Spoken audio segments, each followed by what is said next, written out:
যাবি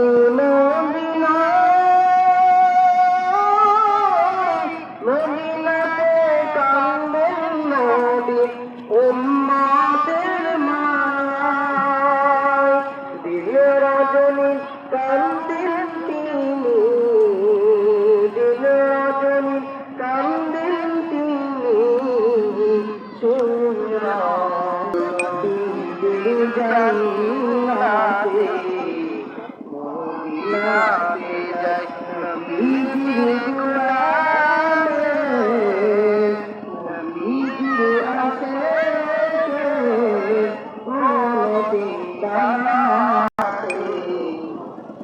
মদিনাতে যাই নবীজির জান্নাত আশার দিনে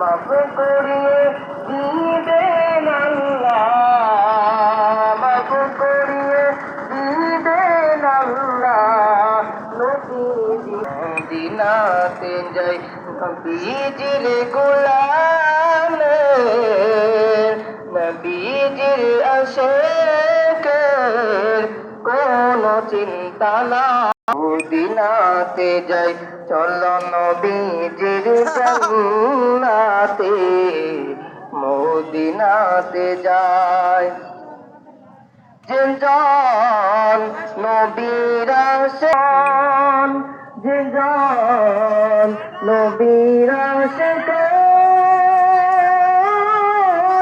হযরতে তিনি মুহাম্মদ ফুলসিরাত পার করিবে ফুলসিরাত সিলাই চলো নবীজির মদিনাতে যাই ইউটিউব চ্যানেল আছে মদিনাতে যাই নবীজির গোলামে নবীজির আশিকে কোনো চিন্তা নাই চলো নবীজির জান্নাতে মদিনাতে যাই চলো নবীজির জান্নাতে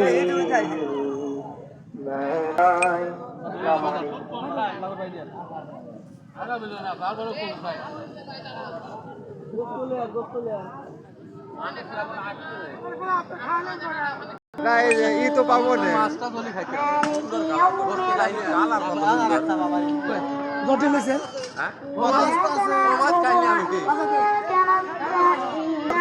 এটা কিসের কিসের জিলাপি গুড়ির জিলাপি 140 আর এইটা এইটা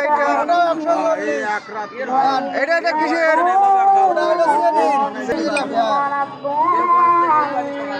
দেখেন এই যে জিলাপি তৈরি হচ্ছে এবং কিভাবে দেখেন এই যে তেলের ভিতরে এখন দেবে দেখতে পাচ্ছেন তেলের ভিতরে দিবে এখন এই যে ভাজতেছে যখন এটা ভাজা শেষ হবে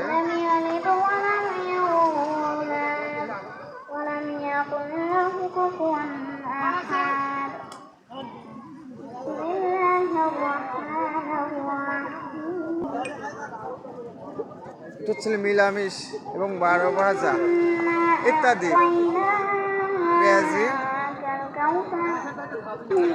হ্যাঁ এই যে এখন দেখা যাচ্ছে আমাদের ঐতিহ্যে আলাই ভাই এবং জালমুড়ি বিক্রি করে অনেক জাল সাহেব অনেক জায়গায় যায় দেখেন আসলে এত সুন্দর বা সাজিয়ে যে রাখছে না আসলে দেখার মতো বাট নিজের মুখেই কেমন যেন জল জল আসে তো এরকম একটা ভাব হয় ঠিক আছে। দেখেন কি সুন্দর মানে এত সুন্দরভাবে যে সাজিয়ে রাখছে না দেখেন যে আমাদের বাংলাদেশে মানে দেশে চানাচুর ঠিক আছে বিক্রি হয় এবং অনেক কিছু দিয়ে এখানে হচ্ছে 12 ভাজা তৈরি হয় এই যে সালাতে যে কাটছে এবং সব কিছুই আছে। আরো অনেক সুস্বাদ ঝালমুড়ি বিক্রি হয়। তো আমাদের এই যে বাবু ভাই, তো পাবনা জেলার বিখ্যাত, মানে পাবনা জেলার বিখ্যাত এটা বলা মানে ধর পাওয়া চলে। তারপরে দেখেন কি সুন্দর সাজিয়ে রাখছে বাদাম গুলো এবং ইত্যাদি আরো অনেক কিছু। আসলে জাল সাইজে এত কিছু ওঠে আশ্চর্য ব্যাপার। মানে এটা জালসা বলে না, বর্তমানে এটা মেলা চলে, মেলা এখানে ছিল মেলা, কিন্তু আপনার হচ্ছে জালসার দিয়েই কথা হয় আর কি। তো আরো অনেক কিছু। তো এখানে যে জিলাপি এখানে দেখাইলেন যে এখানে জিলাপি বাঁচতেছে বা অনেক সুন্দর।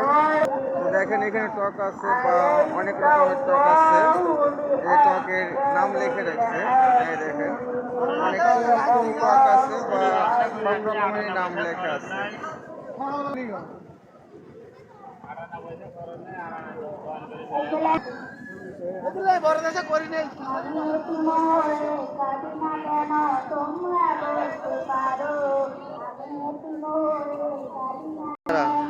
এটা ছিল ডাউলির বড়া এবং বিখ্যাত বিখ্যাত খুব ডাউলির বড়া। এটা বড়ার মধ্যে কি কি দেওয়া আছে ভাই? হলুদ, মরিচ, পেঁয়াজ, মশলা, ডাউল আর হালকা আটা দিয়ে পেঁয়াজ বানাতে হয়। হ্যাঁ, এখানে আপনার আছে হলুদ, পেঁয়াজ আরো ইত্যাদি অনেক কিছু দিয়ে আপনারা এই আটা বানায়। এখানে এই যে তেল, এই যে তেল আছে, এই যে তেলের মধ্যে দিয়ে যেখানে ভাজতেছে দেখেন কি খুব সুন্দর এবং খুবই সুস্বাদ। মানে এটা একবার খাইলে আবার খাইতে মন চাইবে। এই ভাইয়াকে আবার খোঁজা লাগবে যে এত সুস্বাদ কেন, কিভাবে হয়েছে, এই ভাইয়াকে খোঁজা লাগবে এক সময়।